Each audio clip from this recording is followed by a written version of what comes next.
ELISA के धूप से सने बगीचे में रंगीन फूलों की एक जीवंत टेपेस्ट्री उज्ज्वल दिन के उजाले में नृत्य करती है। जैसे ही पक्षी अपनी हंसमुख धुनें गाते हैं, अलीजा खुद को बगीचे में डुबो देती है। उसकी हंसी हवा में गूंजती है। प्रत्येक क्लोजअप अलीजा की आंखों में आश्चर्य की दुनिया को प्रकट करता है, जो उसकी असीम खुशी और अतृप्त जिज्ञासा को दर्शाता है। जैसे ही बगीचे में से कोमल हवा फुसफुसाती है, कंकर बोलता है, अलीजा से आग्रह करता है कि वह पल को पकड़ ले और एक इच्छा करो। किस्मत के एक संकी मोड़ में एक तितली उसके कमरे में नृत्य करती है, जो अपने साथ बदलाव की मीठी खुशबू और असंभव के वादे को लेकर आती है।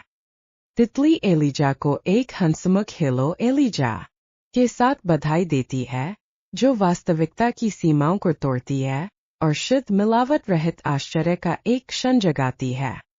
एलिजा की आंखें चौड़ी हो जाती है, अविश्वास और उल्लास का मिश्रण दर्शाती है, क्योंकि ब्रह्मांड उसकी आंखों के सामने एक चमत्कार प्रकट करता है।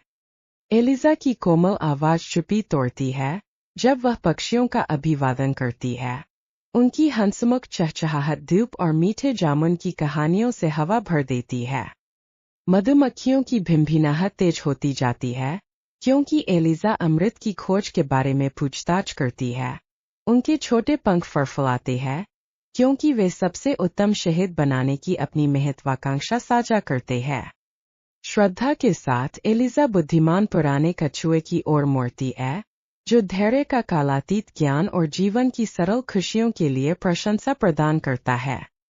जैसे ही सूरज चंदवा से छनता है, एक सामंजस्यपूर्ण कोरस फूट पड़ता है, क्योंकि सभी प्राणी जीवन के एक सिम्फनी में शामिल होते हैं, जो बगीचे के जादू का जश्न मनाते हैं।